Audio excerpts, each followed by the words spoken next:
Good morning, folks. Welcome back to Ecocentric. I'm going to take you with me on my walkabout this morning. This is not a garden tour, it's another video about vegetation control, and I'm going to show you the paths I mowed in the meadow there at the beginning. Well, last year I didn't get to chip up any branches, and this year I want to take care of all the branches. But here's the grapevines, and you see I've got a path mowed up this side and another one on this side so I can get at that. This is the route I take when I'm doing my garden walkabout every morning.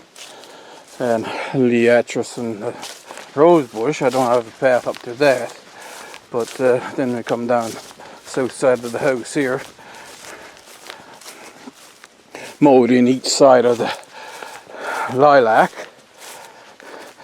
and more of a space there because of course mowing around those two, then I only have a little strip, so I left that. But here I got another wildflower patch here now, and open space here for me to come down to this front bed.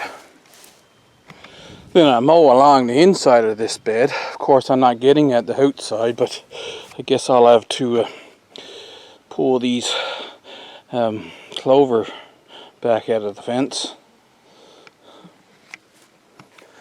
And across the driveway out here, got a mow on the outside. I need to level up that little bit by putting a kind of retaining wall outside so that I can have a level piece of ground outside of my planting area there. And of course easy enough to mow and have a clear path along this side.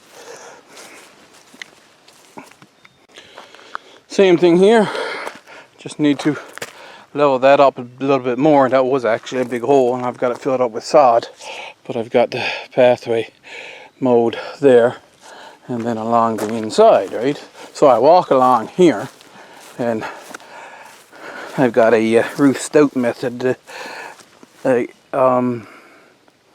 experiment for here this year. And I check on the grapevines here. There's another lovage in St. John's wort, and I come up this pathway. So mow on. If I don't mow it here, see, even though they might do well, I don't get to see around. I just end up walking outside because it's difficult to walk through all this tall grass. So I got it mowed around. Do my circle around the tree. Each one, of course, I'm going to get at it and weed them out now. Then I can go up this way, or I can go over this way to check on this bed all the way around.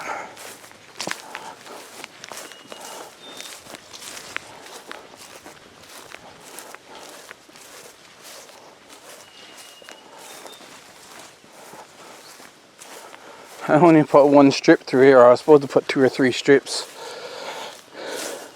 and then back you put mow area all the way around. And I've got a bunch of sod put right there. I got to get them out of it, otherwise I'd have it mowed across here as well. Cleared out this whole area because see, I've got a little strip there to go in around behind the artichoke and come up this side of this bed.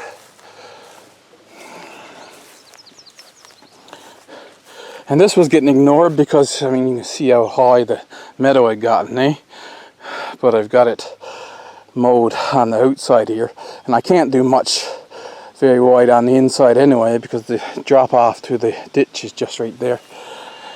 But I do have a little bit mowed inside. I might try to do a little bit more.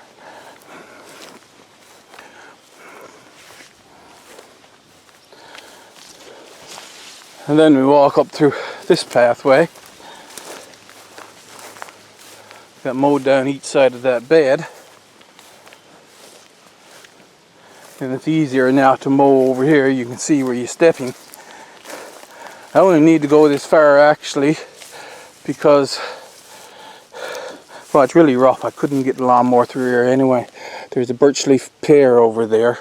There's the one I'm most want to check on every day. The spice bush, and of course the mulberry there.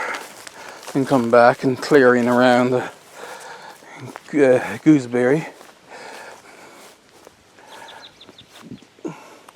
This is more open because you got all the bushes close together. And also I was cutting more, like right here I had a bit left, but I cut it to get mulch for the potatoes.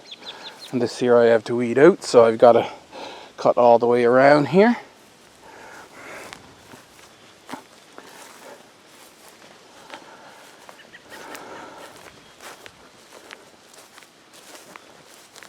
So I got a nice pathway cut, of course cut into the compost bin so I can get at that without worrying about stepping through stinging nettles and whatnot. Cut around this area. And this is a lot more cut over because most of the mulch that I got for the potatoes here, I got from this area. Then of course mow a little bit around outside of all the plots and just take note of the little apple trees there because depending on how the day goes, I think that's the last you'll see of them in there. I'm going to have them potted up before the day is out, I think. One of the many things about weeds, and that's why sometimes I refer to it as vegetation control and not weeding, you have to know the value of your weeds. Stinging nettles. They are now becoming a little bit more popular. They say they're very nutritious. I haven't gotten around to getting up the nerve to try them yet. They make a really good nitrogen-rich compost tea.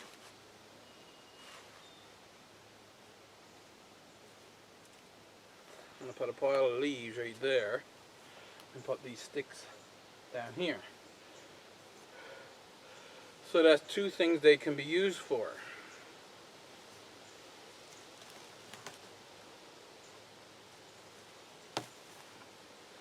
If you pull them straight up, you get the full thing intact like this.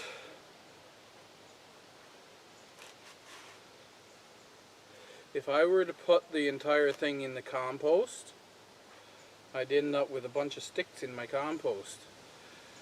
But I can strip the leaves off, put the leaves in the compost, dry this out, and it has long fibers in it.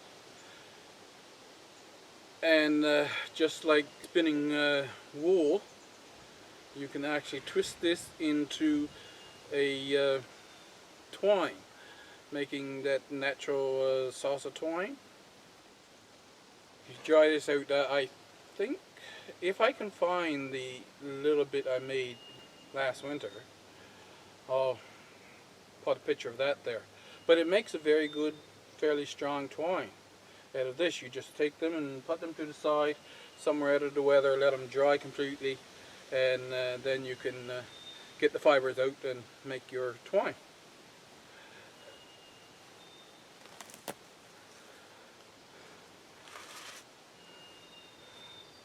So this is one weed that has several uses, several good uses.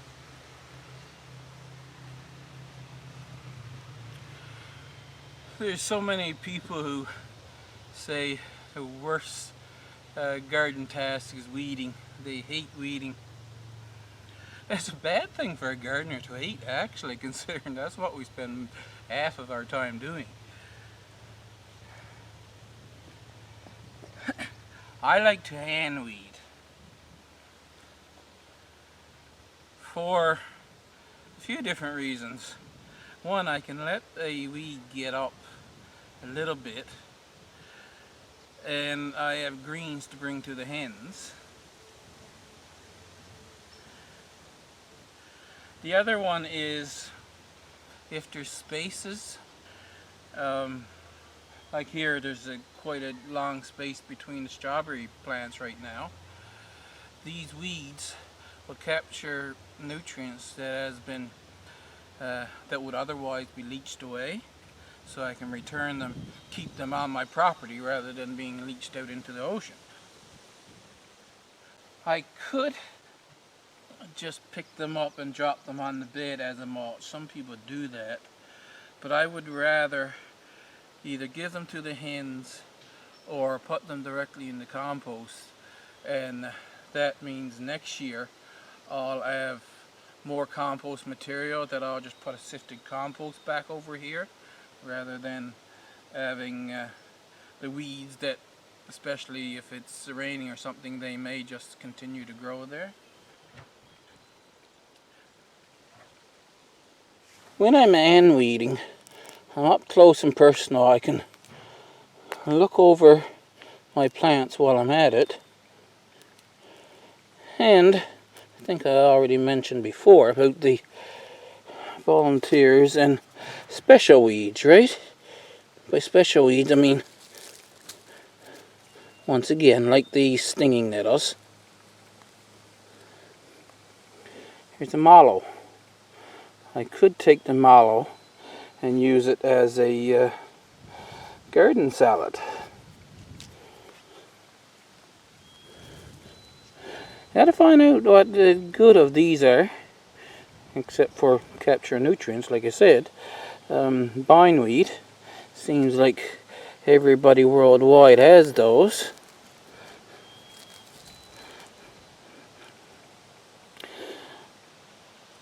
But even when these carrots are really small, I can, as I'm weeding, I can go like, oh, there's a carrot growing there. Now if I was using the hoopoe or something to keep the weeds away, I would never see a volunteer plant. Which, in the garden, especially if you're trying to do a polyculture garden, then having different crops just popping up here and there would probably be a good idea.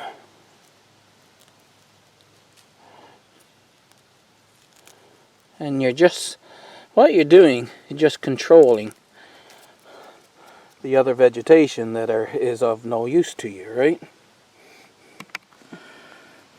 I mean, here's another example of if I was just going through and hoeing around the potatoes to get rid of all the weeds, I would never have known that there's 4 dill plants here now.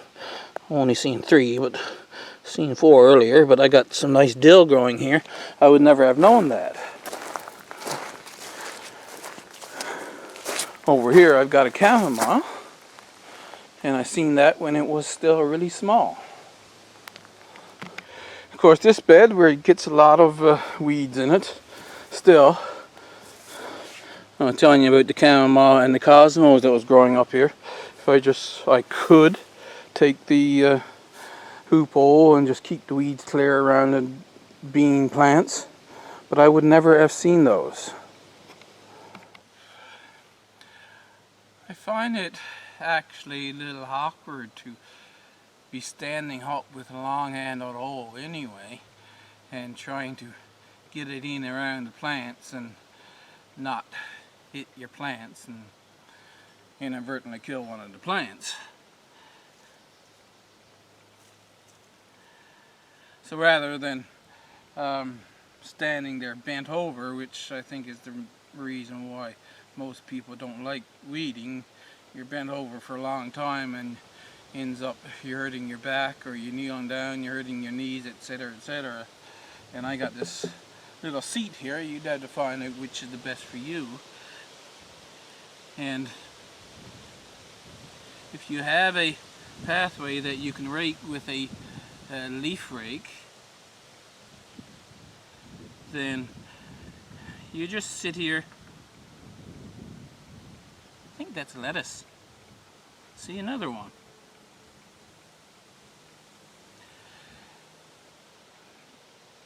And throw the weeds in the pathway, you can weed out a bed fairly fast. And then once you got the bed weeded, just take your leaf rake, brush it along the pathway, pick up the pile of leaves and throw them in the compost or to your hands, whichever.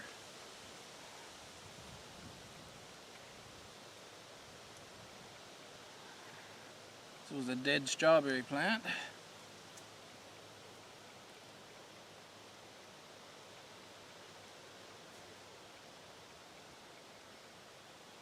I don't know if I'm talking about doing the weeding too much, but it is one of those things that most people don't talk about.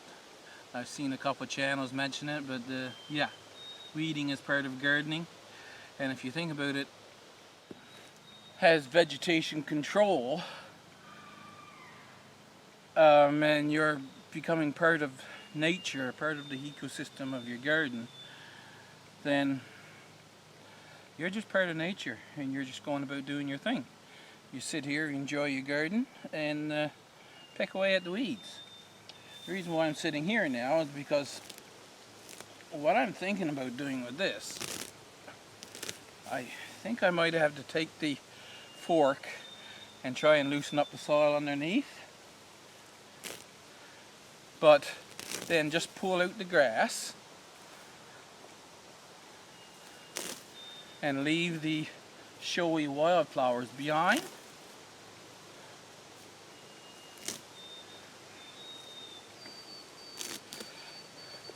If I was one to listen to podcasts, for instance, I could be sitting here when it's like this, it's nice and comfortable. Listen to a podcast and just pulling grass.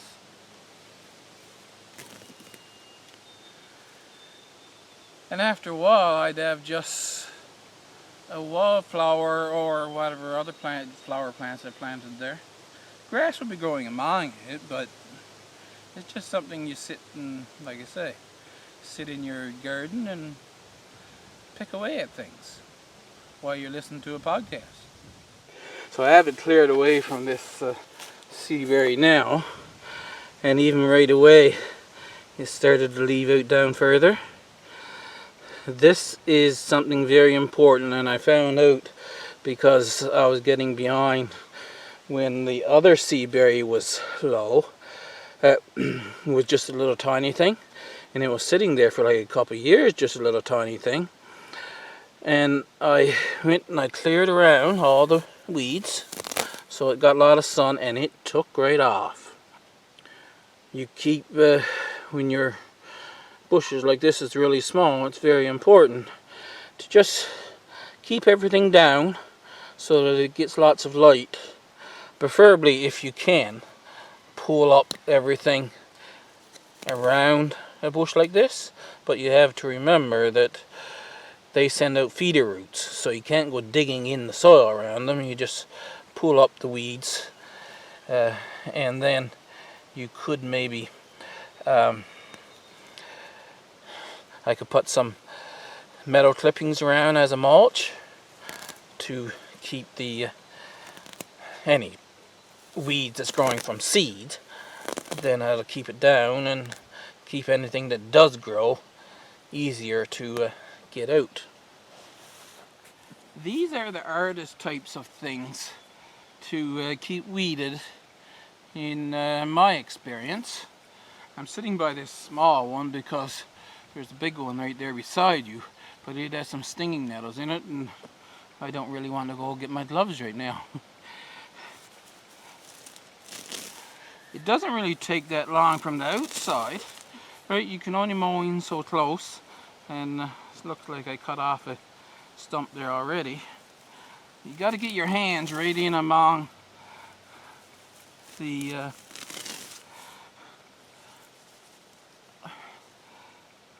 canes, trunks, or whatever you want to call them.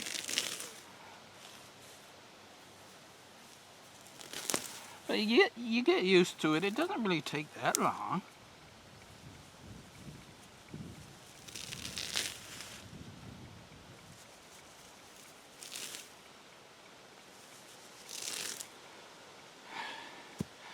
One thing, the seat, you can't really sit up and do it because you'd be leaning in over the bush and your face is right down in the bush. The only way I found to do this is be able to sit down like I'm doing.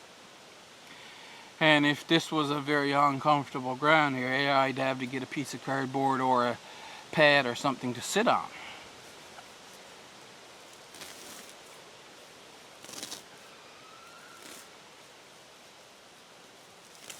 Now, of course, you can imagine if this was a rose bush, I'd have to have gloves on as well, right?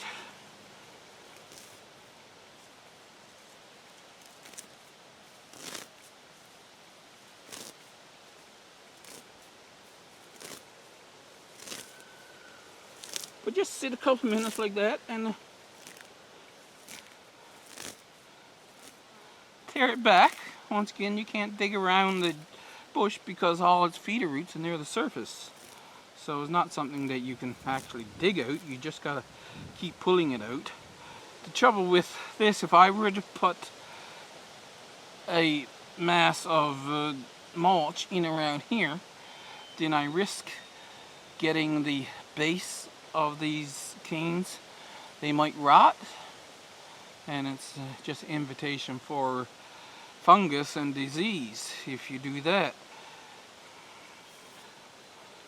A little bit out here, I could put a mound of mulch, which might be a little bit of a barrier to the grass rhizomes, and you get less grass in here. I don't know, but you can't mound mulch right up around your shrubs. That is according to a job I worked with actually before. I was doing landscape maintenance, and they're like, no, you don't put it because you'll rot the base of the shrub. And the same thing with my research online, they say the same thing. So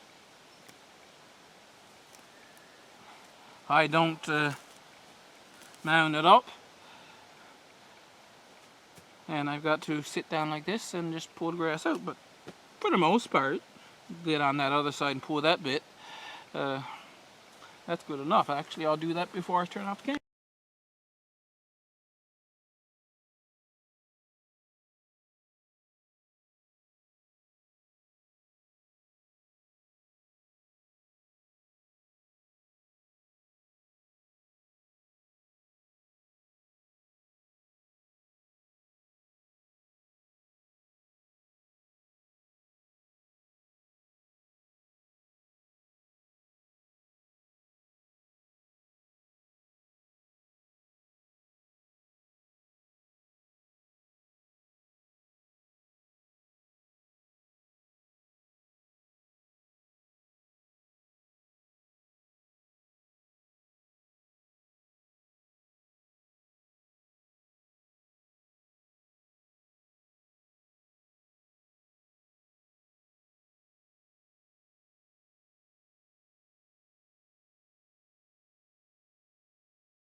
I got to decide now exactly what I want to do. I think I want to continue weeding this morning until it gets too stinking hot, and get all these shrubs weeded out, and that little strip right there.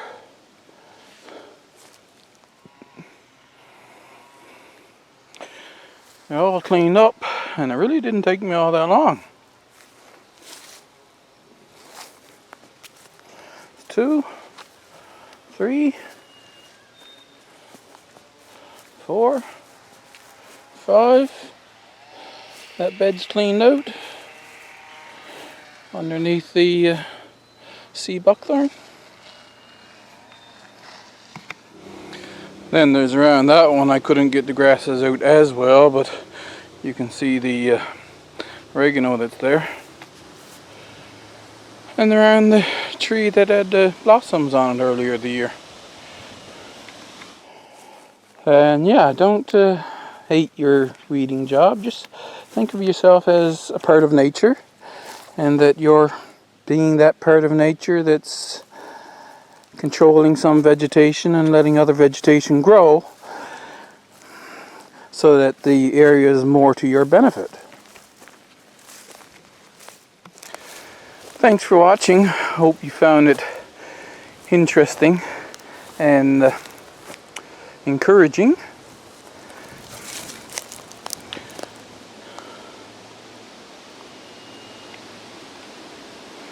And I'll see you in the next video.